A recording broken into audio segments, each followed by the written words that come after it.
Hello everyone, welcome to Barca News. My name is Mo, and today I want to talk about the preseason, my first impressions of the team now that Barcelona have concluded their preseason tour in Asia, winning all three matches, 1-3 against Vissel Kobe, 3-7 against FC Seoul, and finally 0-5 against Daegu FC, for a total of 15 goals in favor of Barcelona, with 4 goals conceded. Now, having seen these preseason matches, my first impression is that I'm incredibly pleased with this team.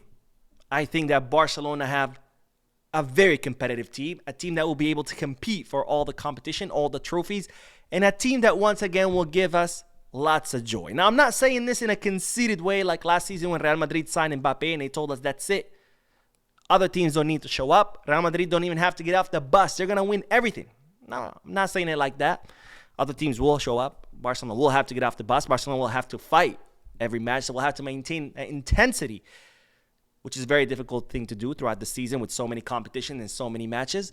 And it's going to be a difficult season. But nonetheless, I still think that Barcelona has what it takes to compete, has what it takes to give us lots of joy.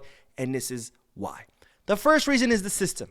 As we saw last season, Hansi Flick was able to completely transform this team from a team that was slow, sluggish, highly predictable, a team that had no ideas or strategies on how to dismantle opposing teams, a team that was incredibly ineffective and, well, to be honest, very boring to watch, into an electric team, a dynamic team, a team with a clear identity, a team that when you saw on the field, you know exactly what they were trying to do.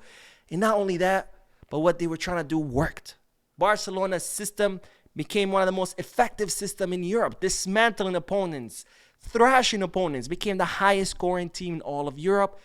And Hansi Flick was able to do that in such a short period of time, because by the third fixture, Barcelona had won its first match through a thrashing 7-0 in a generation that we were told, or in an era that we were told, that thrashings no longer existed. Now, Hansi Flick was also able to develop a system that not only worked, but also a system that extracted the best out of the players in it. We saw how Rafinha became Coutinho. We saw how Ferran Torres went from someone that the club was trying to sell every transfer market to becoming a super sub.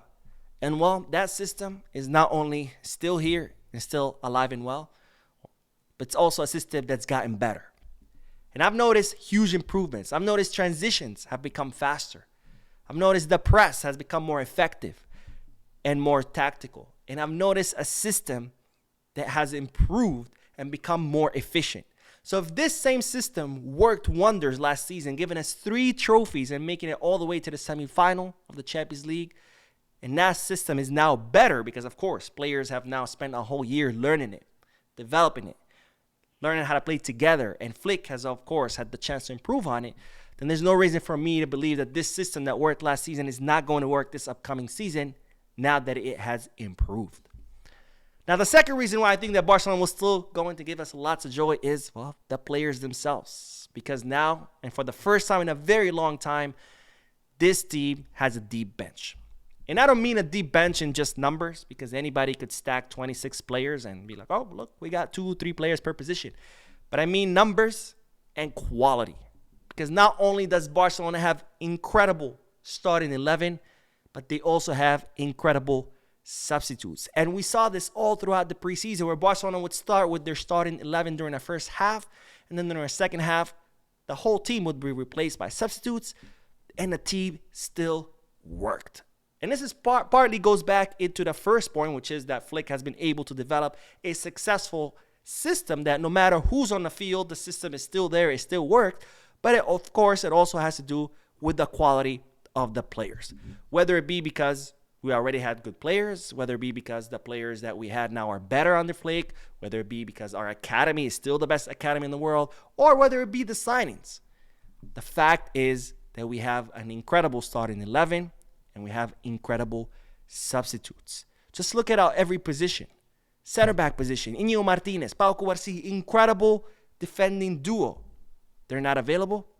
That's fine. We have Christensen and Araujo, the 2 center backs that won us La Liga under Xavi. Jules Koundé, Alejandro Balde, incredible fullbacks. They're not available. Eric Garcia, he's shown us that he's more than capable of being Koundé's substitute. And Gerard Martin, who some people might not like him, but you cannot ignore that he has become the most improved player in the squad. Our midfield, we're talking about having to choose between Frankie, Gabi, Pedri, Dani Olmo, Fermín Lopez, Marc Bernal. I mean, who doesn't want this problem? Any of these midfielders, any coach around the world would be happy with any of these midfielders. And Flick has all of them on the same team. Lamine Yamal, if he's tired, you have Rooney Bargi. Rafinha, if he's tired, you have Marcus Rashford. Lewandowski, if he's tired, he has Ferran Torres. We have enough players to make two competitive teams.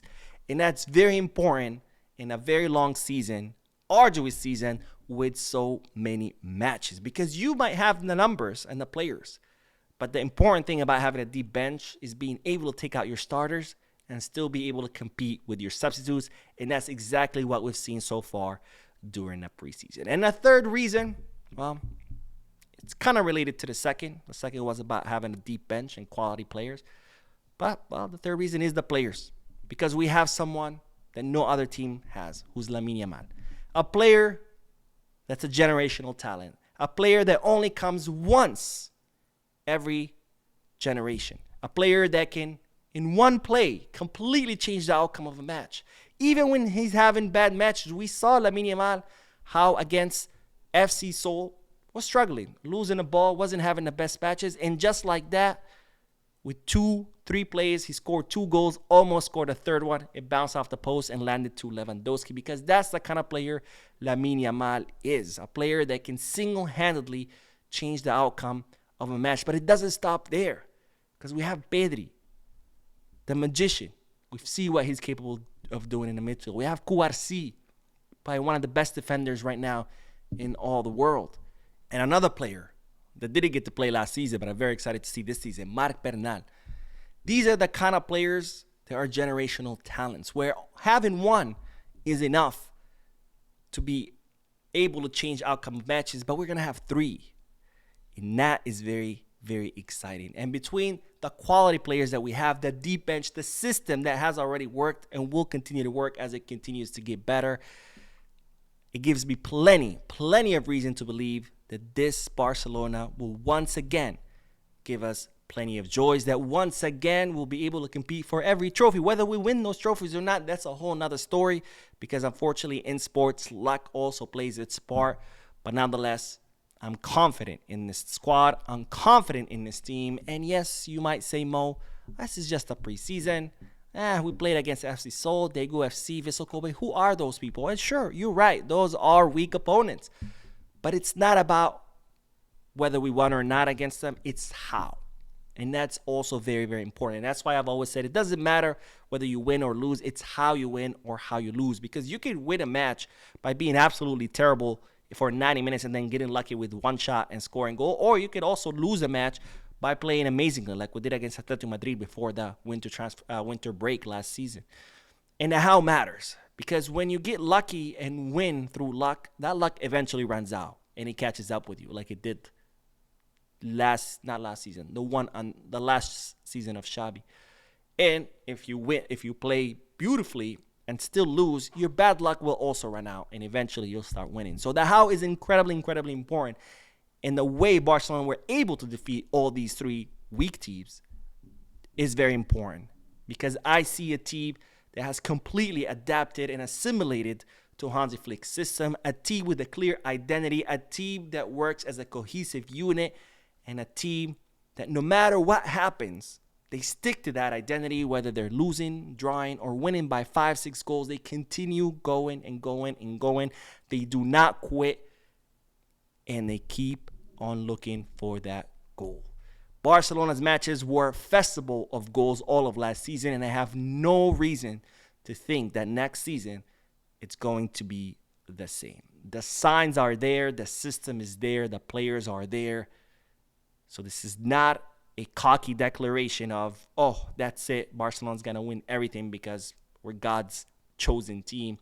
But it's because the players are there, the coach is there, the strategy is there, the system is there, the work that these players and these coaches have put in is there, and it's paying its fruits, and there's no reason for me to believe that it's not going to work next season. Let me know your thoughts and opinions about Barcelona's preseason down below. Don't forget to hit the like button, subscribe to the channel, drop a comment, and as always, Visca Barça.